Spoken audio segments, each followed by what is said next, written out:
दोस्तों नमस्कार, N world में आपका स्वागत है। दोस्तों वीडियो के इस अंक में आज हम बात करेंगे एक वैज्ञानिक की रिसर्च की, जिसमें वैज्ञानिकों ने पाथ ब्रेकिंग रिसर्च करते हुए ह्यूमन एम्ब्रियोस की अभी तक की सबसे हाईएस्ट रेजोल्यूशन की इमेजेस निकाली हैं। साथ ही इस रिसर्च में वैज्ञानिकों ने ह्यूमन एम्ब्रियोस और माउस यानी चूहे के एम्ब्रियोस में जो कुछ भी अंतर उन्होंने ऑब्जर्व किया है उसके बारे में भी बात कर रहे हैं।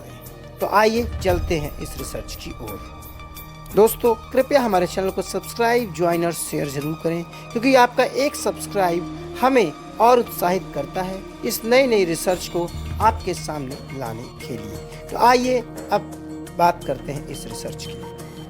5 जुलाई को छपे सेल जर्नल में एक रिसर्च में वैज्ञानिकों ने फ्लोरेसेंट डाई और लेजर माइक्रोस्कोपी मेथड्स का उपयोग करके ह्यूमन एम्ब्रियोस के जो डेवलपिंग एम्ब्रियोज हैं उसकी अब तक की सबसे हाईएस्ट रेजोल्यूशन की पिक्चर्स खींची है। साथ ही वैज्ञानिकों ने इसके लिए नॉन इमर्सिव इमेजिंग अप्रोच का उपयोग करके भ्रूण स्क्रीनिंग की, जिससे कि बच्चों को जन्म दिया जा सकता है ऐसे एम्ब्रियोज की जो कि डेवलपिंग एम्ब्रियोज हैं, उनकी पिक्चर्स निकाली है।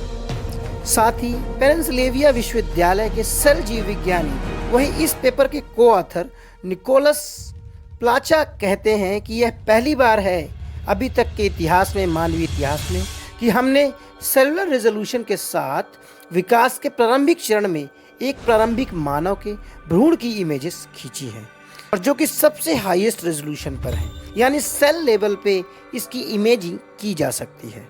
साथ ही वैज्ञानिकों का यह भी मानना है कि हम एकल कोशिकाओं को भी इस इमेज में क्लियरली ऑब्जर्व कर सकते हैं।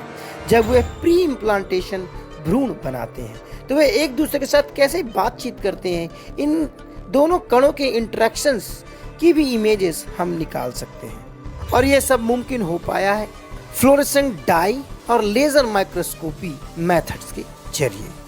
दोस्तों आपको बता दें कि शोधकर्ताओं के लिए नया उपकरण एक खास तरह की इमेजिंग तकनीक प्रदान करता है, जिससे वह किसी भी भ्रूण के हाईएस्ट लेवल के रेजोल्यूशंस की पिक्चर निकाल सकते हैं। अब हम बात करते हैं फ्लोरेसेंट जो डाइंग मेथड्स हैं। शोधकर्ताओं को आमतौर पर यह पोस्टमार्टम के नमूनों का उपयोग करके मानव भ्रूण का अध्ययन करना पड़ता है, क्योंकि जीवित कोशिकाओं को लेवल करने के कई उपकरणों में से फ्लोरेसेंट प्रोटीन का उत्पादन करने के लिए ही उन्हें आनुवांशिक रूप से संशोधित करना शामिल होता है। दोस्तों शोधकर्ताओं ने SPY650 DNA जो कि एक फ्लोरेसेंट डाई का उपयोग किया है, जिसमें कि जीनोमिक DNA को लेबल भी कर सकता है। इसके साथ ही वैज्ञानिकों ने एक शक्तिशाली लेजर स्कैनिंग माइक्रोस्कोप का उपयोग करके विकास के पहले 40 घंटों यानी 14 आवर्स के दौरान जो भी भ्रूण का विकास होता है उनकी इमेजिंग उन्होंने की। इसी रिसर्च में वैज्ञानिकों ने एक और महत्वपूर्ण पहलू पर नज़र डाला है, जिससे कि वैज्ञानिकों का अभी तक मानना था कि ह्यूमन एम्ब्रियोस और माउस के एम्ब्रियोस में बहुत समानताएं होती हैं, लेकिन वैज्ञानिकों ने अब इसको तथ्यात्मक रूप से यह भी बताया है कि इन दोनों में काफ़ी अंतर भी होता है। जैसे कि उदाहरण के लिए वैज्ञानिकों ने इस पर डिस्क्रिप्शन दिया है कि संघनन नामक जो प्रक्रिया होती है वह कोशिका के आकार में परिवर्तन होता है। वहीं चूहों में 8 कोशिकाओं के चरण की तुलना में मानव जो भ्रूण है उनमें 12 कोशिकाओं के चरण में शुरुआती दौर पे इनमें अंतर होता है। इसके साथ ही आंतरिक और बाहरी कोशिकाओं के निर्माण में भी काफ़ी भिन्नता होती है चूहे और ह्यूमन एम्ब्रियोस में आपस में। तो ऐसा कहना बिल्कुल सही होगा कि चूहे और मानव भ्रूण में काफ़ी सारा अंतर होता है। इस पे आगे वैज्ञानिक इसके एप्लीकेशंस के बारे में बताते हैं कि वैज्ञानिक का कहना है कि भविष्य में इसे हम क्लिनिकल एप्लीकेशंस के लिए भी इस तरह की इमेजिंग टेक्नोलॉजी का इस्तेमाल कर पाएंगे। इसके साथ ही लाइव इमेजिंग अप्रोच का भी उपयोग किया जा सकता है भविष्य में।